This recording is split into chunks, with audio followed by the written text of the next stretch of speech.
hoy vamos a hablar sobre psicoeducación para pacientes. ¿Qué sería psicoeducación para pacientes? Sería básicamente las cosas que nosotros le tenemos que decir a los pacientes cuando inician un tratamiento, o al menos cuando tienen un primer acercamiento en la fundación, ¿sí? Incluso cuando ni siquiera son pacientes todavía, ¿sí? Creo que tuvieron con Mónica hace un mes más o menos lo que sería psicoeducación a familias o orientación a familias. Esto es exactamente igual, pero la información que nosotros le tenemos que proporcionar a los pacientes, ¿sí? ¿Qué es lo que le tenemos que decir en el primer acercamiento?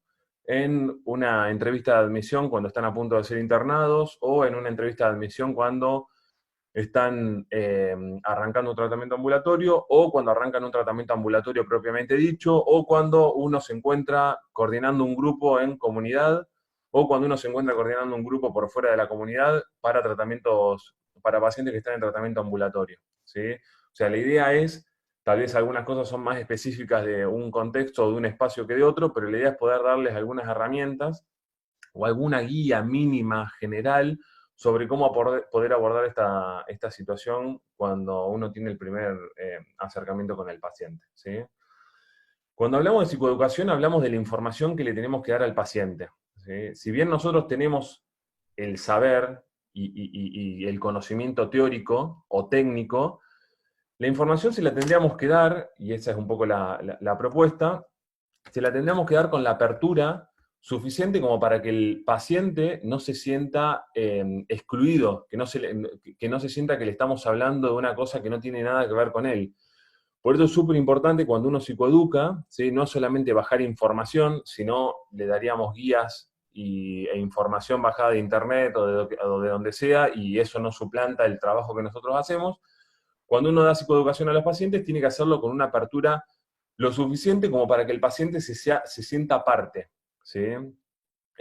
La psicoeducación siempre se sabe que es mucho más efectiva cuando uno va orientando al paciente en función de lo que uno quiere, en función del conocimiento al cual uno quiere que el paciente llegue, ¿sí? Es como que nosotros sabemos el recorrido de antemano y sabemos hacia dónde vamos a llevarlo al paciente, pero lo llevamos de forma muy sutil por medio de preguntas. Se sabe que cuando lo llevamos de esa manera es mucho más efectiva la psicoeducación. Cuando es mucho más efectiva quiere decir que tiene mucho más peso para el paciente, que se puede aprovechar mucho más, genera mucha menos resistencia, el paciente tiene, las personas que consultan, empiezan a generar mayor vínculo con nosotros, mayor alianza terapéutica, mayor transferencia, como lo queramos llamar. Por eso es súper importante mostrarnos abiertos y receptivos con la psicoeducación. Yo voy a arrancar hablando mínimamente de diagnóstico, ¿sí? Pero uno podría arrancar por cualquiera de los punteos que yo les voy a ir sugiriendo a continuación, ¿sí?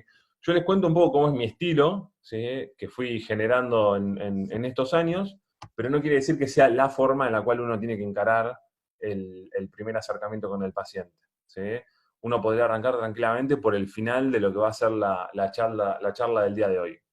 A mí, por lo general, y dado que nosotros trabajamos con pacientes que vienen derivados en su inmensa mayoría de obras sociales o de organismos, y que en la primera admisión o en la primera entrevista les hacemos firmar un consentimiento informado, tanto cuando se internan como cuando arrancan un tratamiento ambulatorio, en el consentimiento informado hay un diagnóstico, ¿sí? Y hay un diagnóstico, por lo general, acá en Buenos Aires o en Argentina se usan dos tipos de diagnósticos, dos tipos de manuales a partir de los cuales se hacen los diagnósticos. Esto es un poco más engorroso, pero lo utilizo para decir que me baso en el diagnóstico de estos dos manuales, que son la CIE y el DSM, el manual que tiene la Organización Mundial de la Salud y el manual que tiene la Sociedad Americana Psiquiátrica, ¿sí? Absolutamente controversiales, pero más allá del diagnóstico en sí, me sirven a mí como una especie de guía, ¿sí? A partir de la cual poder orientar al paciente respecto de qué es lo que le pasa, de cuál es la problemática que tiene, ¿sí? Y a mí me gusta, por ejemplo, cuando arranco hablando del diagnóstico, aunque no digo la palabra diagnóstico, doy cuenta de lo que implica tener un problema por consumo de sustancias, y a mí me gusta empezar a preguntarle al paciente y guiarlo y llevarlo eh, a este punto, que es cuál es la diferencia entre una persona que abusa de una sustancia, que tiene dependencia de una sustancia, o una persona que tiene un uso o un consumo socialmente aceptado, ¿sí? Entonces, recolecto un poco de información del paciente, le hago algunas preguntas de rigor, las que ustedes se imaginarán, y trato de llevarlo a, bueno, que la diferencia, ¿sí? Y acá empieza la psicoeducación, que la diferencia entre tener un problema de consumo de sustancias y tener un consumo socialmente aceptado es que las personas que tienen un problema por consumo de sustancias tienen áreas importantes de su vida comprometidas. ¿Qué quiere decir esto? Que el consumo, y solamente el consumo, explica las dificultades que las personas tienen en las áreas que son relevantes para todos los seres humanos. Estas son área académica, es decir, las personas que tienen problemas por consumo tienen dificultades y eso se explica por el consumo con el colegio, con la universidad o cualquier otra cuestión de índole académico, tienen problemas familiares y esto también se explica solamente por el consumo de sustancias, tienen problemas laborales, tienen problemas médicos, ¿sí?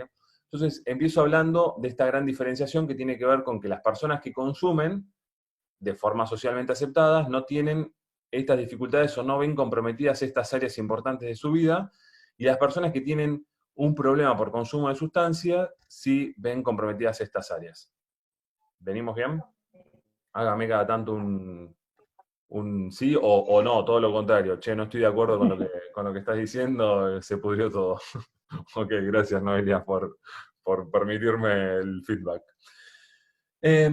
Después, los manuales hacen por lo general una diferenciación un poco más específica que tiene que ver con el abuso y con la dependencia. Nosotros trabajamos en la internación, en la comunidad terapéutica y también en la parte de tratamiento ambulatorio, trabajamos con estos dos tipos de pacientes, con pacientes que cumplen criterios para el abuso y pacientes que cumplen criterios para la dependencia. Más allá de esta diferenciación, que es un poco teórica, si se quiere, me sirve explicar algunas de las características a partir de las cuales definen estos dos manuales esta diferencia para poder explicarle al paciente.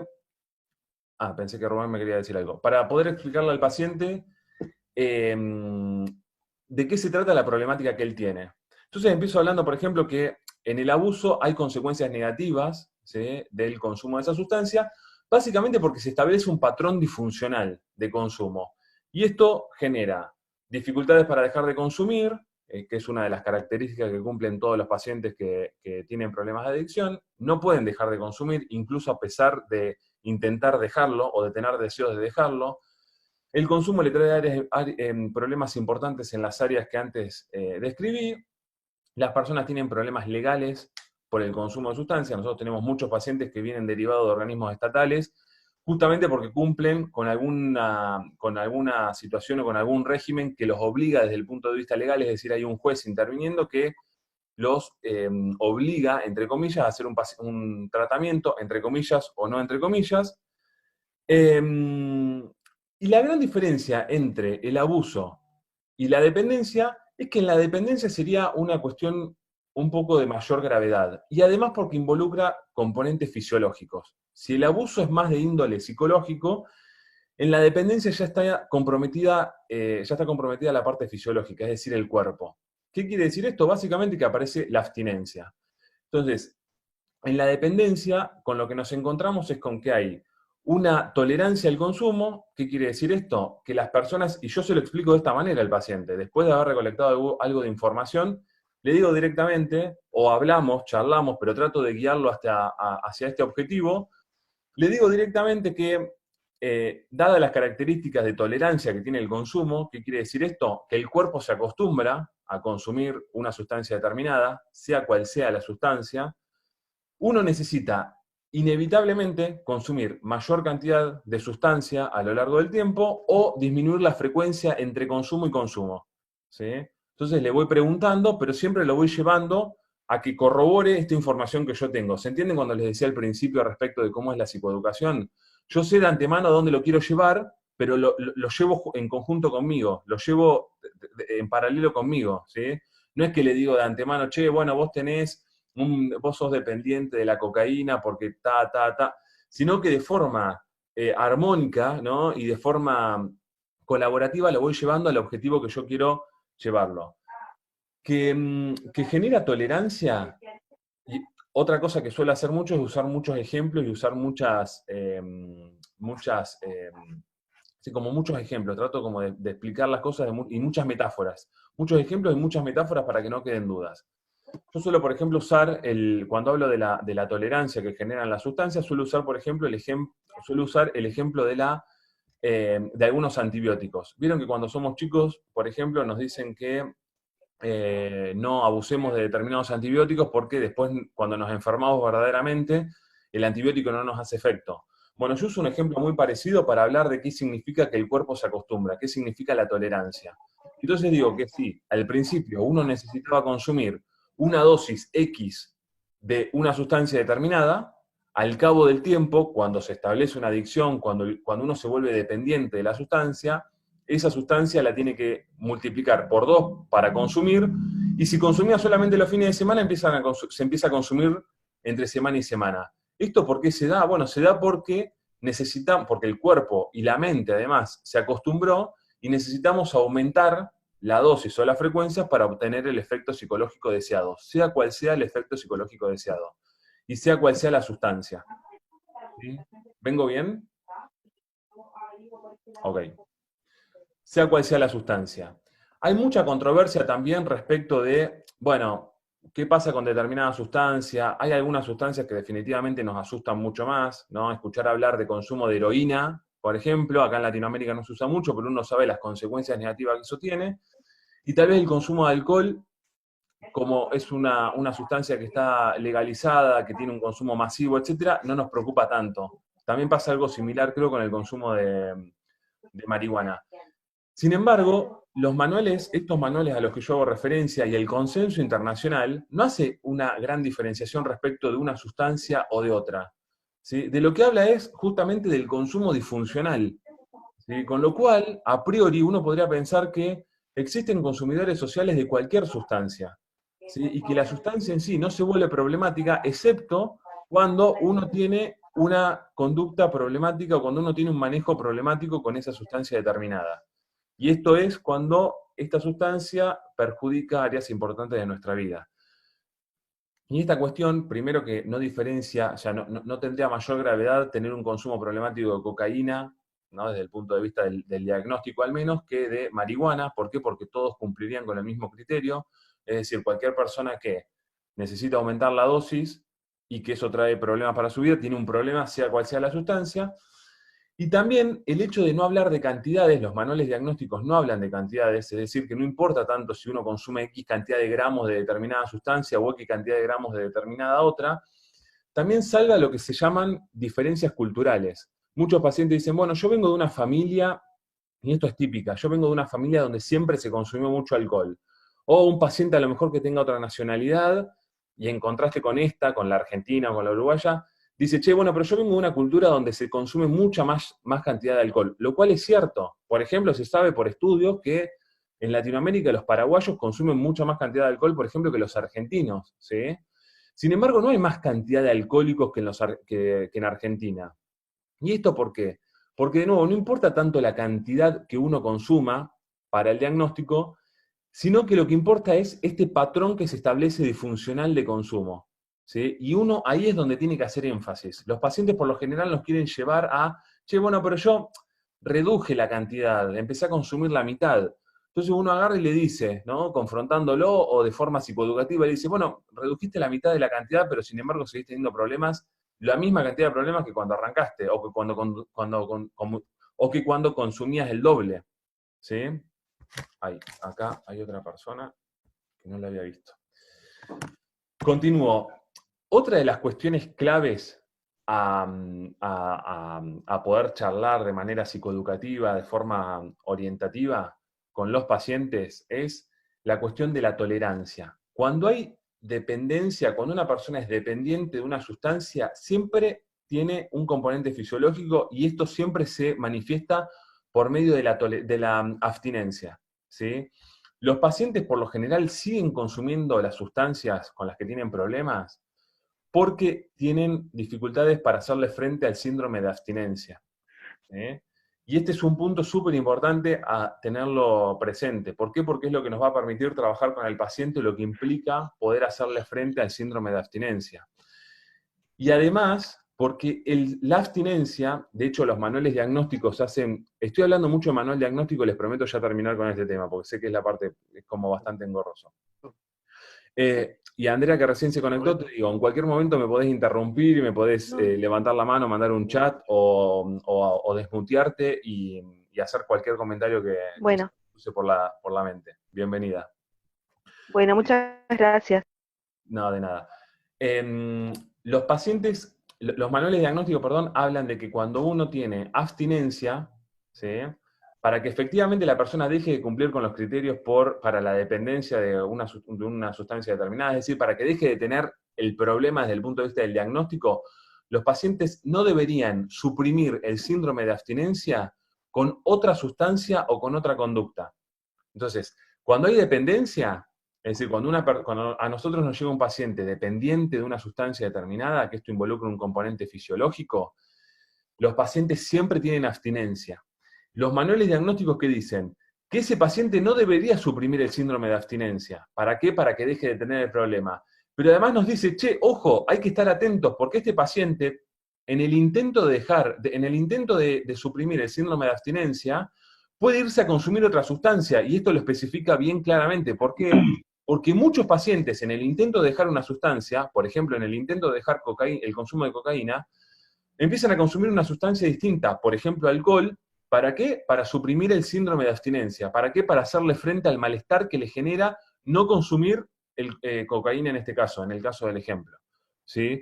Pero también nos dice, ojo, esa persona, para que deje de tener el problema, para que deje de tener la dependencia como diagnóstico, no debería no consumir otra sustancia, pero tampoco tener una conducta problemática. ¿Y por qué aclara esto? Porque muchos pacientes, sigo el ejemplo, que consumían cocaína y que tienen intentos de dejar de consumir cocaína, no toman alcohol, pero sí se ponen a jugar. Entonces van al casino o van al bingo y empiezan a tener una conducta compulsiva, o empiezan a comprar y empiezan a tener una conducta compulsiva. Esa conducta compulsiva, ¿qué tiene por finalidad? Bueno, tiene por finalidad suprimir el síndrome de abstinencia, con lo cual acá estamos en un problema. ¿Sí? Esto se los dejo para algo de esto voy a hablar la próxima, que tiene que ver con los obstáculos y con las dificultades en el tratamiento. Cuando uno hace psicoeducación con el paciente, tiene que alertarlos de esta situación y no dar por sabido absolutamente nada. Es muy probable que en el intento de querer dejar la sustancia, los pacientes se encuentren con este desafío y que tengan a mano alguna otra sustancia o alguna otra conducta a la cual apelar para hacerle frente a la abstinencia. ¿Sí?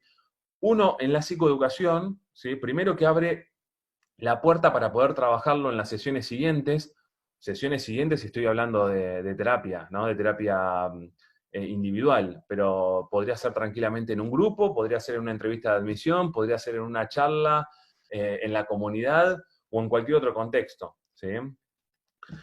Y los pacientes tienen deseos por dejar de consumir y no pueden dejar de consumir justamente por la cuestión de la abstinencia que la sustancia le genera. Hasta acá diagnóstico. Más o menos de esta manera es como yo suelo empezar.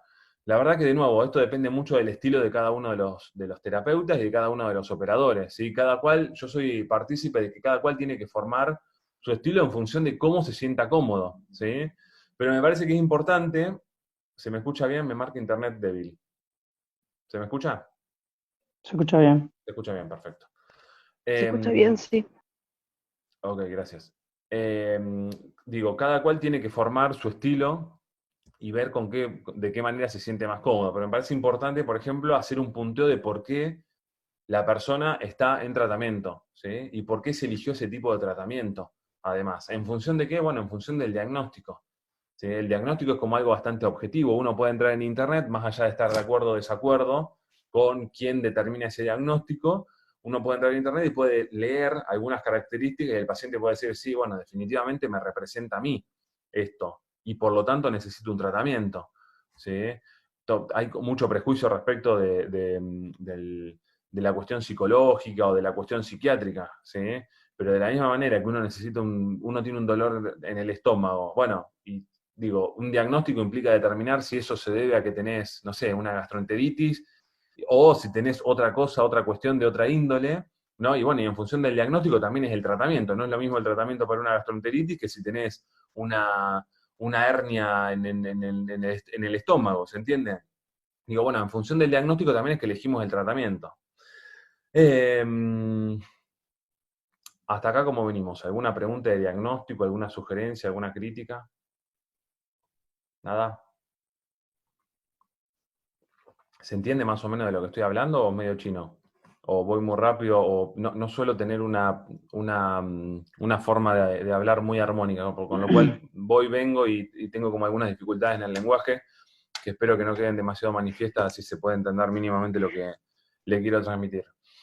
Otra de las cuestiones que yo suelo hablar y en las que yo suelo hacer énfasis en esto que es psicoeducación a pacientes, la información que yo le tengo que dar a los pacientes en un primer acercamiento o a lo largo, digo, la psicoeducación no es solamente al principio. De hecho, uno debería volver todas las veces que sea necesaria para explicar de forma colaborativa con el paciente respecto de cuál es o de cómo se entiende el problema por el cual está atravesando. Pero otra de las cuestiones que yo suelo hacer un poco de énfasis es respecto de otro tema bastante polémico, si se quiere, que tiene que ver con la etiología del problema, es decir, cuál es la causa, por qué a las personas le ocurre lo que le ocurre, ¿sí? Hay muchas teorías que no están validadas, por cierto, teorías que son más como cuestiones culturales que se dicen respecto de las adicciones, del consumo de alcohol o del consumo de sustancias, que por lo general generan problemas en el sentido de que los pacientes los hacen sentir culpables y también los hacen sentir culpables mucho a las familias, ¿sí? Eh, Supongo que algo de esto habrán hablado cuando se trabajó el tema de psicoeducación a familias. Pero con los pacientes pasa algo bastante parecido. Los pacientes, o muchos pacientes, mejor dicho, llegan a consulta, llegan a iniciar un tratamiento muy culpables por haberle fallado a la familia, por haber fallado en su trabajo, a sus hijos, etcétera, etcétera.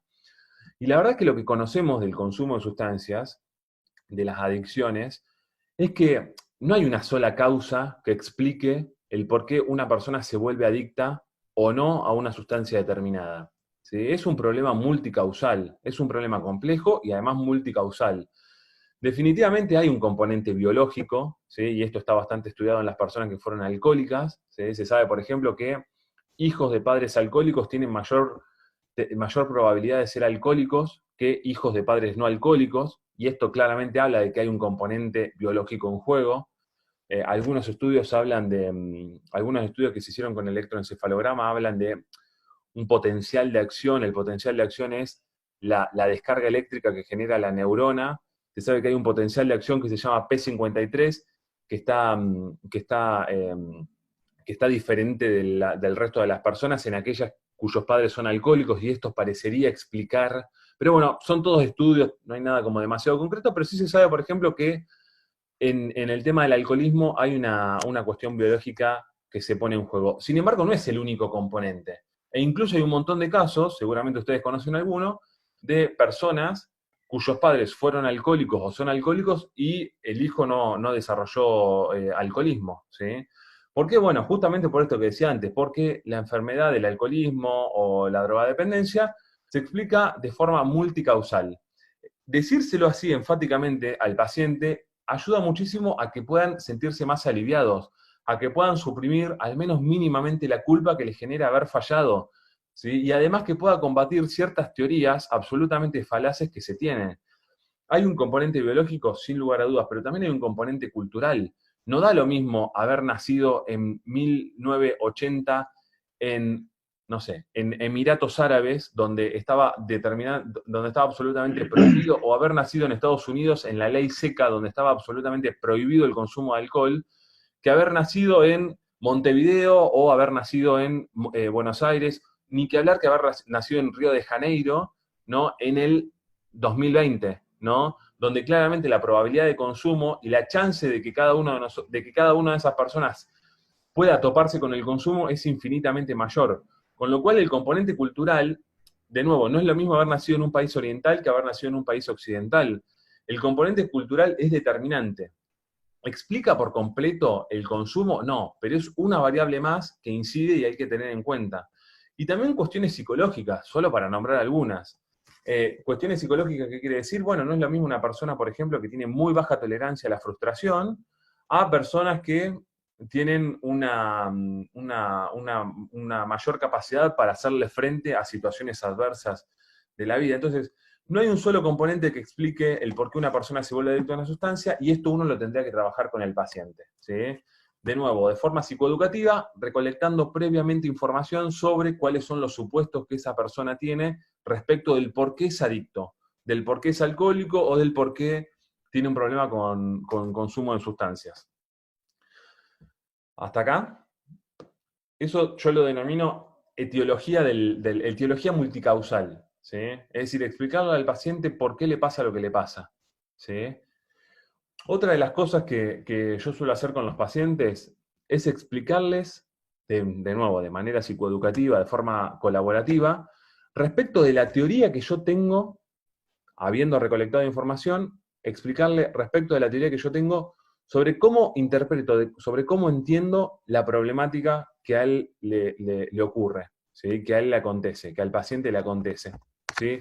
Yo le explico directamente cómo entiendo yo, cuál es la hipótesis que yo tengo respecto de su problemática. Obviamente que esto tiene que ver un poco con la formación que cada uno tenga y con el recorrido, con la experiencia que cada uno tenga.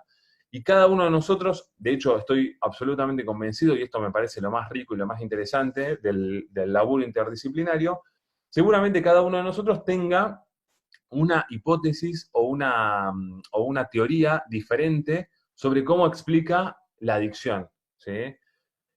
Yo lo que creo, y por eso lo comento en este espacio, yo lo que creo es que eso nosotros se lo tenemos que comunicar al paciente, ¿sí?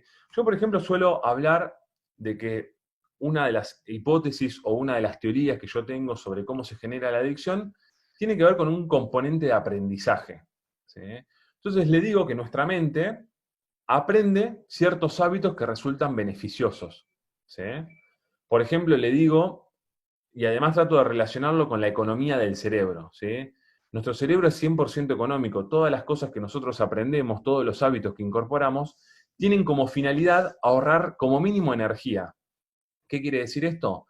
Que, por ejemplo, levantarnos todas las mañanas y cepillarnos los dientes, y eso hacerlo de forma automatizada, de forma automática, implica que cada mañana yo no tenga que debatir con qué mano agarro el cepillo de dientes y con qué mano agarro el dentífrico, ¿sí? Me permite optimizar eso y no gastar energía en algo que lo hago de forma automática. Entonces yo todas las mañanas no me pregunto cómo me tengo que cepillar los dientes, lo hago y ya.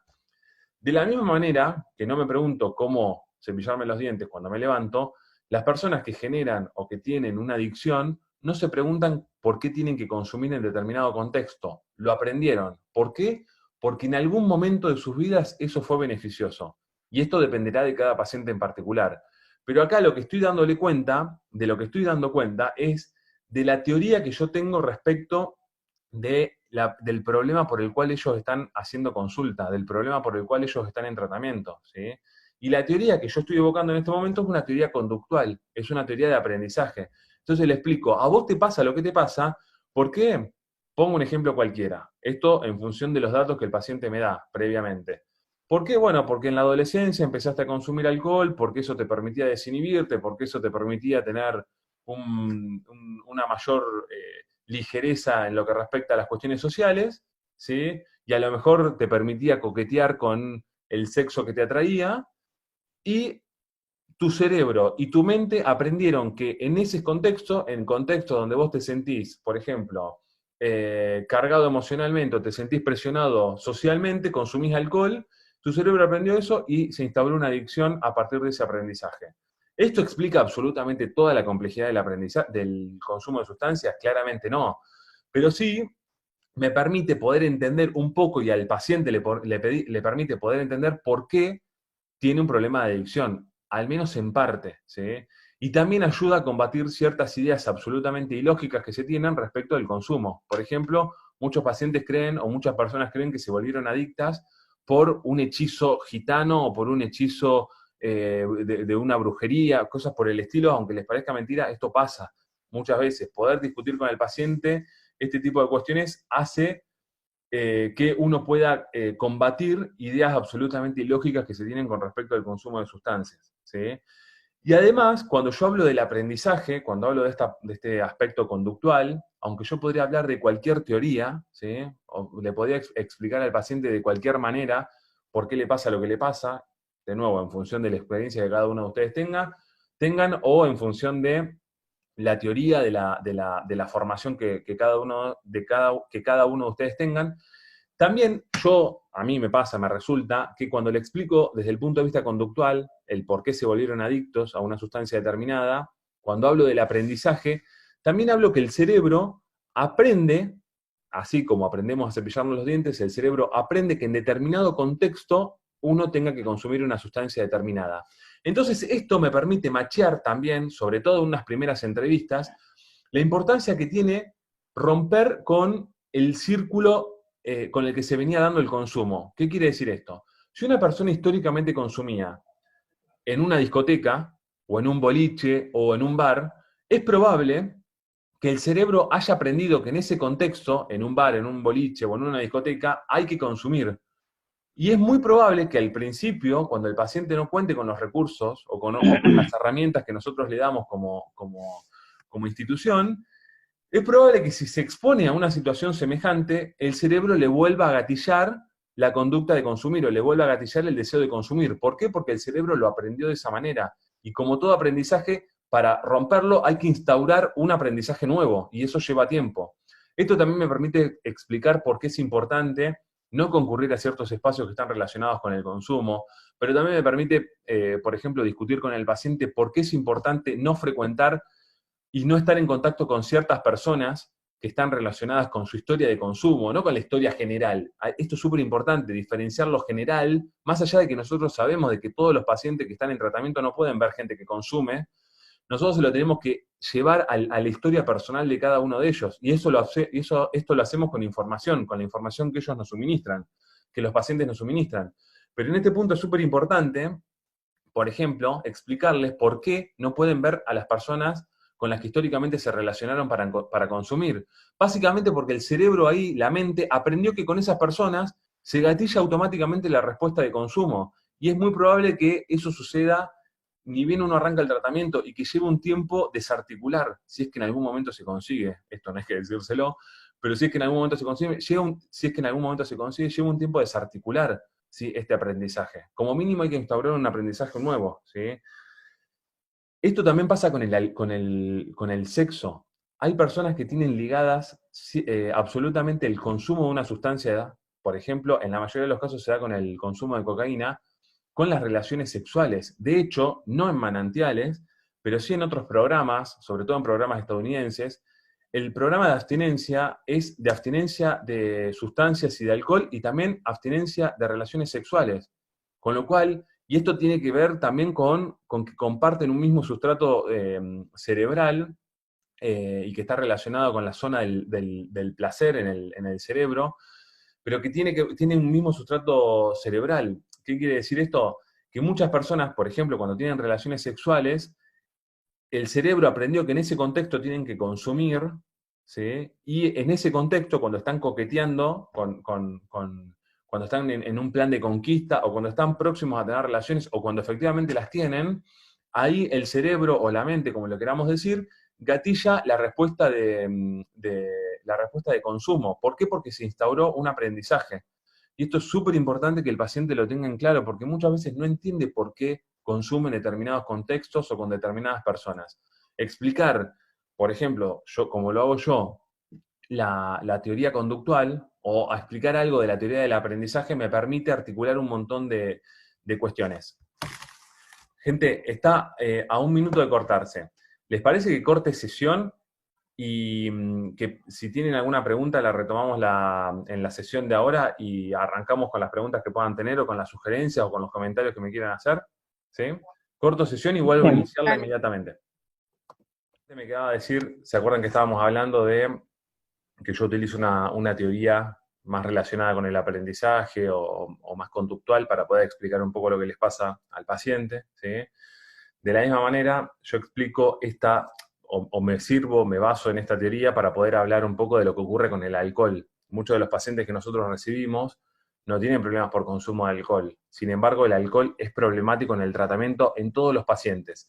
¿Y esto por qué? Porque el alcohol básicamente es un depresor del sistema nervioso central, quiere decir que todas las personas que consumen alcohol en algún momento experimentan ánimo decaído, ¿sí? Y si bien hay personas que efectivamente pueden no ser alcohólicas, ¿Por qué les marco esto y por qué uno debería trabajarlo con el paciente? Porque muchas veces el alcohol, o el efecto del alcohol, mejor dicho, genera el caldo de cultivo, el terreno propicio para que la persona después en determinado contexto consuma la sustancia con la que sí efectivamente tiene problemas, ¿sí? La típica es personas que consumen cocaína para exacerbar su estado del ánimo, para aumentar su estado del ánimo. No están consumiendo cocaína, pero sí consumen alcohol. El alcohol, al ser un depresor del sistema nervioso central, los deja en la puerta de entrada de acudir a la cocaína para obtener el efecto contrario al que les dejó el alcohol. Entonces siempre es muy importante trabajar el tema del alcohol con los no alcohólicos. Con los alcohólicos va de suyo, ¿no? Y esto uno lo puede hacer en psicoeducación y uno podría, hay otras formas, pero uno podría tranquilamente explicarlo por medio de una teoría, explicarle la teoría desde el punto de vista conductual o desde el punto de vista del aprendizaje. Decirles que el cerebro de cada uno de nosotros o la mente de cada una de nosotros aprendió que en determinado contexto uno consume alcohol o aprendió que en determinada situación uno consume alcohol y eso funciona como puente para después consumir otra sustancia. Y eso viene anexado. ¿Por qué? Porque se instauró un aprendizaje. Y el cerebro, una vez que se instaura un aprendizaje, la mente, una vez que se instaura un aprendizaje, no lo revierte, porque hay una cuestión económica. El cerebro se ahorra mucha energía sin pensar tanto qué hacer o qué no hacer. Lo hace de forma automática en función de cómo le resultó anteriormente, ¿sí? Eso con respecto al alcohol, y además el alcohol, el otro problema que tiene es que esto igual un poco lo vamos a hablar la vez que viene, que es un desinhibidor. Entonces, una persona puede tener la premisa de no volver a consumir nunca más cocaína, por ejemplo, y después de tomar alcohol, esa premisa se flexibiliza por completo y aparece otro tipo de creencias, como por ejemplo, ¿por qué estaría tan mal consumir por última vez cocaína? Solo para poner un ejemplo. Yo, obviamente, por la formación que tengo, suelo explicarles también el tema del consumo desde una cuestión más cognitiva también, es decir, de cómo el consumo se relaciona con la forma que tenemos de pensar, y ahí hablo un poco como de la teoría cognitiva, pero bueno, claramente esto uno lo podría hacer solamente si cree en esa teoría, ¿no? Es muy difícil también poder explicarle al paciente cosas en las cuales uno no cree. Pero bueno, si se me permite, un poco lo que yo trato de explicarle al paciente es la relación que guardan los pensamientos con las conductas y con las emociones, y que en realidad nos sentimos como nos sentimos, no porque la emoción cae del cielo cual paracaída, sino porque pensamos como pensamos. Entonces, es lógico que si una persona piensa que el futuro es absolutamente devastador, que no hay ninguna posibilidad de nada positivo, que eso tenga una repercusión directa en nuestro estado del ánimo, ¿sí? Si yo pienso que el futuro es devastador y que no hay ninguna condición positiva para mi vida, es probable que eso afecte de forma directa a nuestro estado del ánimo, que nos haga sentir muy tristes o que nos haga sentir desesperanzados, y que eso condicione también el repertorio conductual, que uno haga algo en ese contexto para hacerle frente a esa emoción y a esa conducta. Y trato de explicarle cómo se relacionan emociones, conductas y pensamientos, ¿sí? Pero no, eso lo hago porque soy cognitivo, uno tranquilamente podría no explicarlo de esta manera. Y por último, y con esto cierro el tema de las teorías de cómo compartir, lo que yo les estoy diciendo no son guías rígidas, son posibilidades que uno a las cuales uno puede apelar para charlar con el paciente lo que respecta a psicoeducación, ¿sí? Pero no necesariamente uno lo tiene que hacer de esta manera. Yo les cuento un poco cómo lo encaro yo. También de lo que hablo también que tiene que ver bastante que tiene que ver y está relacionado con la teoría conductual. Hablo un poco de los reforzadores, positivos y negativos. No se los enumero de esta manera, no se los nombro de esta forma. Pero sí le digo que las personas cuando consumen experimentan mucho placer, cualquier sustancia, experimentan mucho placer o alivio del dolor o del malestar. Entonces, cuando uno consume experimenta mucho placer o alivio del malestar, y al mismo tiempo cuando uno no consume experimenta mucho malestar, ¿sí? Depresión, ansiedad, como lo queramos llamar. Entonces, la conducta de consumir está reforzada desde el punto de vista positivo y negativo. No se lo digo de esta manera, pero trato de explicárselo en función de los recursos que el paciente tiene, ¿sí? Esto es súper importante. La psicoeducación también tiene que ver con el nivel con el que el paciente puede entenderte. Obviamente que si es un ingeniero y que sabe mil más que uno, etcétera, bueno, uno puede utilizar cualquier tipo de de información técnica, porque posiblemente la entienda. Ahora, si es un adolescente, ¿sí? O una persona que a lo mejor es más concreta en lo que respecta a su inteligencia y demás, uno tiene que bajarlo a tierra para que el paciente pueda entender. De nada sirve la psicoeducación si al paciente no le llega o si el paciente no termina de entenderlo, ¿sí? El único objetivo es que el paciente se sienta identificado con lo que uno le habla, ¿sí? Por eso hablaba al principio de la importancia de que sea de forma colaborativa. Me perdí con lo que estaba diciendo. Los reforzadores. Entonces, por un lado, experimentamos placer o alivio de malestar, y por el otro lado, cuando no consumimos la sustancia, experimentamos malestar. Y uno le tiene que explicar por qué uno se vuelve adicto y por qué uno tiene tantas dificultades para dejar de consumir. Porque cuando consume la pasa bien o alivia el malestar, y cuando no consume la pasa mal, ¿no? Entonces, también explicando esta teoría, los pacientes muchas veces entienden de qué va la enfermedad, en definitiva, de qué va el abuso o la dependencia de sustancias, ¿sí? Que está reforzada por estos dos lados, que son opuestos, pero que se complementan. ¿Sigo? Ok. Tipos de tratamiento. A ver, uno debería, por lo menos en Argentina, es la ley de salud mental, pero también a uno le sirve para lo que va a venir. Uno en la psicoeducación se debería adelantar mucho respecto de lo que va a venir. Uno debería explicarle al paciente por qué eligió el tipo de tratamiento que eligió. Yo por lo general trato de evocar mucho a la importancia de cortar de cuajo con el contexto, con determinadas amistades, con el círculo, con el grupo de pertenencia, con el círculo en el cual uno se termina moviendo, trabajo, familia, casa, etc. Y que eso muchas veces desde un tratamiento ambulatorio no funciona, no sirve. ¿Por qué? Porque el paciente está muy comprometido y sigue relacionándose con un grupo o en un contexto y no tiene posibilidades de relacionarse de forma diferente. Entonces muchas veces cuando apelo al porqué de una internación, apelo a esta cuestión, si es cierta, si aplica para ese paciente, o apelo a cualquier otra cuestión que explique por qué yo elijo una internación y no un tratamiento ambulatorio. Pero también apelo a cualquier otra cuestión que explique por qué elijo un tratamiento ambulatorio y no una internación. Y dejo abierta la posibilidad de que en algún momento sí se pueda acceder a una internación en caso de que haga falta. Esto es súper importante, hablar respecto de las alternativas. No sé cómo es en Uruguay, pero entiendo que tiene que ser algo bastante parecido a Argentina. Los pacientes no se pueden internar de forma compulsiva, es decir, que siempre tienen que prestar consentimiento para poder acceder a cualquier tipo de tratamiento, pero sobre todo para acceder a una internación. Y eso uno debería trabajarlo de antemano con el paciente, o debería trabajarlo con el paciente incluso cuando no presta consentimiento para internarse. Que no preste consentimiento para internarse, a uno le da la posibilidad de que tal vez sí lo preste para hacer un tratamiento ambulatorio y empezar a trabajar con el paciente en el tratamiento ambulatorio lo que va a ser después una internación. Pensemos que nosotros podemos trabajar con el paciente y ayudarlos en la medida en la que haya paciente. Con lo cual, que acceda a un ambulatorio, incluso sabiendo de que vaya a fracasar el ambulatorio, porque están dadas las condiciones para que siga consumiendo, en definitiva, incluso sabiendo que el tratamiento ambulatorio va a fracasar, hay que tomarlo siempre y cuando estén dadas las condiciones y que no se ponga en riesgo la vida del paciente, porque posiblemente eso nos va a permitir trabajar lo que después va a ser un tratamiento de internación, si es que efectivamente se concreta lo que nosotros suponemos, que es que va a necesitar un tratamiento de mayor intensidad, ¿sí? Y con lo que respecta al tratamiento, uno tiene que estar absolutamente convencido de todo lo que dice y de todo lo que ofrece. Y tiene que entender el tratamiento en su totalidad.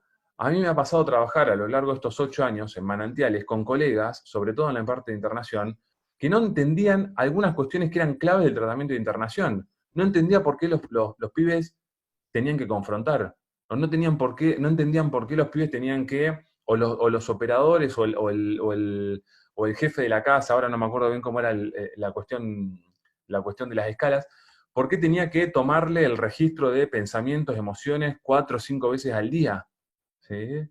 Digo, hay cuestiones que son importantísimas y que nosotros las tenemos que saber, porque si nosotros no las sabemos o tenemos dudas, o mucho peor, nos oponemos porque no las entendemos o directamente porque no estamos de acuerdo ideológicamente con esas cosas, digo, ahí lo que se genera es un desbalance entre lo que nosotros somos y lo que nosotros hacemos en Fundación Manantiales y lo que le tenemos que transmitir al paciente. Es súper importante que le podamos definir al paciente con mucha claridad cuáles son las alternativas, por qué elegimos un tratamiento y que le podamos explicar con lujo de detalle las veces que haga falta el porqué de cada una de las cosas.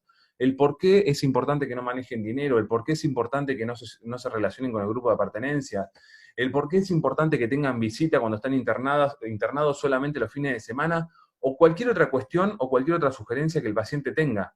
Pero ahí es donde nosotros tenemos que tener el conocimiento, y ese es el laburo que nosotros tenemos que hacer de antemano, previo a enfrentarnos con el paciente, ¿sí? También es súper importante trabajar la cuestión farmacológica. Muchos pacientes se oponen al tratamiento farmacológico. Y la verdad es que si uno lee, esto sobre todo para los psicólogos, si uno lee la investigación, etcétera, la verdad que es muy difícil, por ejemplo, hacerle frente a un paciente que tiene trastorno bipolar o que tiene déficit de atención sin un tratamiento farmacológico. Básicamente porque toda la investigación, ¿sí?, todos los datos empíricos y duros de lo que hablan es que sí o sí la primera elección es un tratamiento farmacológico, o por lo menos no un tratamiento farmacológico, perdón, es un tratamiento combinado. Con lo cual, si uno esto no lo labura con el paciente, es muy probable que lleve al paciente a que vuelva a fracasar una vez más en su vida. ¿Por qué? Porque el cuadro de base, yo hablé de trastorno bipolar y hablé de déficit de atención solo para nombrar algunos, pero podría hablar de cualquier otra cuestión, síntomas psicóticos, personas que ven o escuchan cosas que en realidad no existen en la realidad objetiva.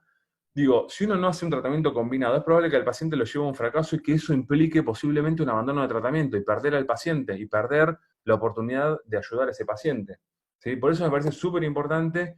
Esto también está bastante relacionado con el diagnóstico y entiendo que involucra áreas que no están directamente ligadas a lo que nosotros hacemos como en Fundación Manantiales. Es súper importante también hablar en la psicoeducación respecto del límite que tiene el secreto profesional, ¿sí? Y esto depende también de las leyes vigentes en Argentina y en Uruguay. Pero a priori creo que en esto funciona bastante parecido a Argentina, o debería funcionar bastante parecido a Argentina, o Argentina-Uruguay, como lo queramos decir. Digo, hay un límite que es medio como que va de suyo, ¿no? Que tiene que ver con la vida del paciente. Siempre que la vida del paciente está en riesgo, uno tiene que romper el secreto profesional, o siempre que el paciente ponga en riesgo la vida de un tercero, uno tiene que romper el secreto profesional. Esto atenta contra la alianza y contra el vínculo terapéutico, sin lugar a dudas, pero lo que privilegia la ley en estos casos es la vida del paciente o la vida de terceros. Esto uno se lo tiene que decir al paciente, que nosotros vamos a estar disponibles siempre y cuando la vida de él o la vida de terceros a causa de él o de ella no estén en peligro. También es importante en la psicoeducación poder hablar con el paciente respecto de la información que se le va a suministrar a la familia. De hecho, uno debería hacer como una especie de revisión con el paciente sobre los puntos que se trabajan con la familia en la terapia familiar o en la orientación a padres. Uno debería hacerle una especie de resumen al paciente respecto de lo que se trabajó con Mónica, es decir, obviamente no visibilizar estrategias, porque sería como contarle el final de un cuento, ¿sí? Pero sí cuestiones más de tipo normativo, uno debería sociabilizarlas con el paciente. Y al mismo tiempo, esto tal vez no pase tanto en los tratamientos de internación, pero sí les va a pasar, si no les pasa todavía, les va a pasar muchísimo en los tratamientos ambulatorios, que es explicar al paciente esto o trabajar con el paciente lo siguiente, que nosotros la única manera que tenemos, en la internación no, porque es fácil, digo, no hay acceso al consumo, ergo no hay probabilidad de recaídas. Pero en un tratamiento ambulatorio, nosotros la única chance que tenemos de saber si efectivamente el paciente consume o no consume es haciéndole un test de drogas, un screening, ¿sí? Uno con el paciente tiene que hablar en las primeras entrevistas respecto de la probabilidad de que en algún momento le toque al menos una vez hacerse un screening, ¿sí? De hecho, en los ambulatorios es la condición sine qua non del screening negativo para recibir el alta o la graduación en todos los pacientes. Esto el paciente lo tiene que saber, y que el screening puede ser aleatorio, es decir, que le puede tocar en cualquier momento y en cualquier circunstancia, ¿sí? Y también uno debería hablar con el paciente lo que implica que se niegue en un momento determinado a no hacerse el screening. Uno debería adelantarle que la negación de hacerse el screening para nosotros implica o es sinónimo a recaída o a consumo, ¿sí? ¿Qué más? Nosotros trabajamos, toda la fundación trabaja, un poco esto lo dije anteriormente, trabaja con la idea de que uno tiene que llegar a la abstinencia definitiva, ¿sí? En tratamiento ambulatorio esto es un poco más difícil que en la internación, y hasta llegar a ese objetivo, hasta llegar a el objetivo que implica la abstinencia definitiva, uno trabaja en reducción de daño, pero el objetivo final siempre en consumo es, en en problemática de consumo es llegar a la abstinencia definitiva, ¿sí? Después podemos cuestionarnos algunas cuestiones más específicas, como qué pasa con pacientes que tienen problemas o que han tenido problemas por consumo de sustancia X, cualquiera distinta al alcohol. ¿Qué pasa con el alcohol después de un tiempo? Bueno, digo, todo debatible. En tratamiento uno trabaja para lograr la abstinencia definitiva y mientras eso se consiga, o mientras uno logre establecer eso como objetivo terapéutico, ¿sí? Uno trabaja con la reducción de daño. Esto me parece fundamental. Es importante que también nos apoyemos mucho en el equipo. Esto es clave porque los pacientes son muy complejos, los pacientes son muy manipuladores, ¿sí? Y además, uno lo podría pensar hasta que la misma enfermedad se arraiga y quiera aferrarse, ¿sí? Con lo cual uno tiene que combatir una pelea muy de cuerpo a cuerpo con la enfermedad. Trabajar en equipo implica que las decisiones no pasen por uno, incluso cuando las decisiones pasan por uno como terapeuta o uno como operador, ¿sí? Una de las cosas que nosotros trabajamos con los pacientes es en que puedan postergar. El consumo le da la idea o la cuestión de la inmediatez. Las personas consumen una sustancia e inmediatamente después obtienen el efecto que buscan, el efecto psicológico deseado, ¿sí? Nosotros lo que hacemos en la internación, pero también lo que hacemos en la parte de tratamiento ambulatorio, es postergar esa cuestión de la inmediatez, romper la inmediatez. Eso mismo tenemos que hacer nosotros en los espacios que coordinamos o en los espacios en los que estamos al frente. Grupos, terapias individuales, terapias familiares, coloquios en las internaciones, entrevistas de admisión. ¿Qué quiere decir basarse en el equipo? Quiere decir que frente a cualquier inquietud, sugerencia, pregunta, incluso cuando uno tiene la respuesta a priori, cuando uno ya sabe que la respuesta es sí o que la respuesta es no, o cuando el equipo nos va a dar la razón a nosotros o nos va a dar la potestad a nosotros que decidamos, nosotros deberíamos decirle al paciente: esto lo tengo que hablar en reunión de equipo, esto lo resolvemos en equipo, incluso cuando eso así no sea. En la mayoría de los casos entiendo que es así. ¿Por qué? Porque uno tiene que hablar con el coordinador, con los colegas, con el otro terapeuta que hace al equipo de trabajo. Pero digo, es súper importante esto. ¿Por qué? Porque si no nos vamos a encontrar, y esto lo vamos a ver en la vez que viene, nos vamos a encontrar en la encrucijada en que los pacientes después nos interpelan directamente a nosotros cuando necesiten conseguir algo. Y nosotros, si en algún momento dimos el ok sin consultarlo con el equipo, estamos expuestos a que nos obliguen a dar de nuevo el ok sin consultarlo con el equipo. Entonces esto es como una especie de protección que nosotros hacemos de antemano. Esto tal vez tiene más que ver con lo que vamos a hablar el martes que viene, pero no quería dejar de pronunciarlo. Me queda un solo tema que voy a tratar de hacerlo lo más prolijo me salía, pero no, lo más dinámico para que me entre por completo. Pero, ¿alguna sugerencia, alguna duda, alguna crítica, algo que me quieran comentar? Los estoy aburriendo, ¿no? Veo caras de cansados. No voy a deschavar a nadie. No, ¿cómo andás? ¿Todo bien? Hola Nacho, ¿todo bien? Todo bien, todo tranqui. No, eso del equipo, vos, eso del equipo es fundamental, vos. Y eso te deja laburar de otra manera, vos. Por más que concuerdo, nada, es como lo aprendí en realidad. Por más que capaz que a veces tenés la potestad de ciertas cosas manejarlas vos, que está bueno que el paciente pueda esperar, ¿viste? Que no sea una respuesta ya, toca hablarlo con el equipo, etcétera, esas cosas, ¿no? Sí. Que nada, es un equipo y bueno, y la palabra lo dice y ellos también, bueno, si trabaja esa espera, ¿no? No vas por los pasillos y te atomisan aparte, ¿no? Es lo que lográs también, de que no te toquen cada un minuto, no, y que no hagas la de papá malo o mamá buena, o ¿no? Que se rompan todos esos roles, ¿viste? Que están acostumbrados a ver con quién es cada cosa, ¿no?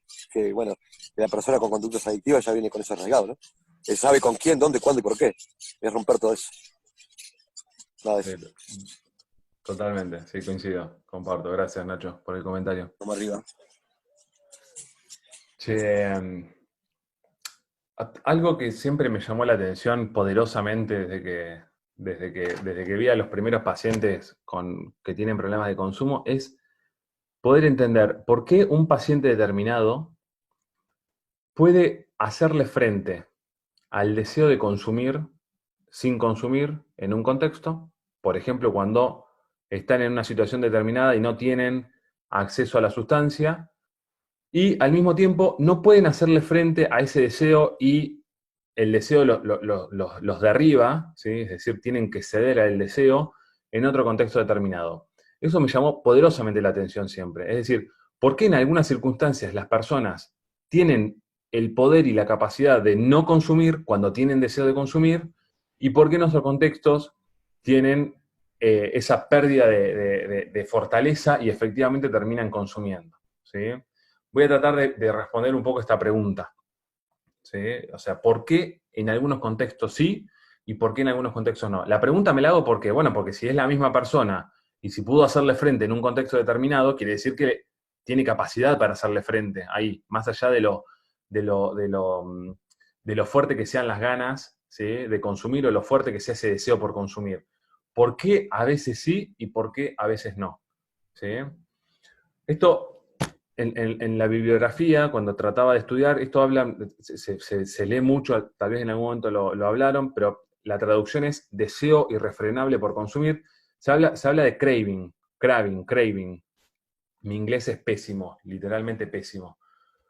Pero si ustedes lo buscan, lo van a poder encontrar como en internet o en cualquier libro, etcétera, bibliografía, lo van a poder encontrar con este nombre, craving, con B corta. ¿Qué sería? Bueno, la traducción más literal sería algo así como el deseo irrefrenable por consumir.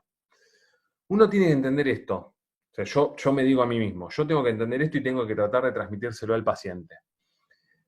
Hay un deseo irrefrenable por consumir que al comienzo del tratamiento está totalmente ligado, soldado, diría yo, hay una soldadura, ¿sí? Es una misma cosa, con el impulso por consumir.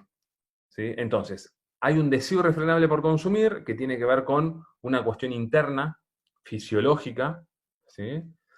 Deseo irrefrenable por consumir, a la que se le agrega el impulso por consumir. ¿Qué es el impulso? ¿Por qué se diferencia? Bueno, en el impulso hay una puesta en marcha de un repertorio conductual para suministrar la sustancia. Es decir, hay deseo por consumir y cuando efectivamente hay consumo, cuando la persona tiene una recaída o vuelve a consumir, es porque a eso se le anexa el impulso por ir y suministrarse de la sustancia, el impulso de consumir. Son dos componentes distintos. ¿Sí? Uno lo que tiene que trabajar con el paciente es que este craving o el deseo irrefrenable por consumir va a estar y posiblemente va a estar por mucho tiempo. A medida que transcurren las etapas, se supone, se espera, a veces con ayuda de medicación, a veces solamente con psicoterapia, se espera que este deseo irrefrenable por consumir disminuya, ¿sí? Y que se vuelva lo menos intenso posible. ¿Lo menos intenso para qué? Para que no venga anexada el impulso por consumir y por hacerse de la sustancia, ¿sí? Y uno tiene que explicarle al paciente que cuanto más pueda tolerar ese deseo irrefrenable por consumir, mayor va a ser la chance de no tener una recaída. Acá se juegan muchas creencias que los pacientes tienen con ese deseo irrefrenable por consumir, por ese craving, ¿sí? Hay muchas, pero muchas creencias que los pacientes tienen sobre eso que les pasa a todos. Le podemos poner otro nombre, pero esto le pasa a todos los pacientes que consumen. Hay muchas creencias que lo que hacen es aumentar esas ganas ese deseo irrefrenable por consumir y aumentar la conducta que viene asociada y que lleva a suministrar la sustancia. ¿Sí? Cuando hablaba de diagnóstico, hablaba también de que las personas que tienen dependencia de una sustancia pasan mucho tiempo pensando en qué lugar consumir la sustancia, cómo hacerse de la sustancia, cómo hacerse de los recursos para conseguir la sustancia. Esto uno se lo tiene que explicar al paciente y tiene que apelar, y justamente esto es lo que responde la pregunta de por qué en algunos contextos sí o por qué en algunos contextos no. Pacientes que consumen todo, ¿cómo se explica que pacientes que consumen todos los días se van de vacaciones con los padres a un lugar alejado de su casa, de su grupo de pertenencia, y no consumen por una sola semana? No consumen por toda la semana. ¿Sí? Bueno, acá pasa algo. Uno esto lo tiene que interpelar al paciente. ¿Qué pasa? Bueno, se permiten postergar ese deseo de consumir. ¿El deseo, las ganas de consumir desaparecen estando de vacaciones? Definitivamente no. definitivamente no. El paciente se convence de que no puede consumir, con lo cual acá hay una cuestión que tiene que ver con la fuerza de voluntad, ¿sí? A la cual uno tiene que apelar todo el tiempo, y el paciente puede hacerle frente a esto. Obviamente que habrá circunstancias más difíciles, circunstancias menos difíciles, pero es nuestro caballito de batalla como psicólogos o como operadores, poder apelar a que sí, es absolutamente entendible y nosotros tenemos que ser súper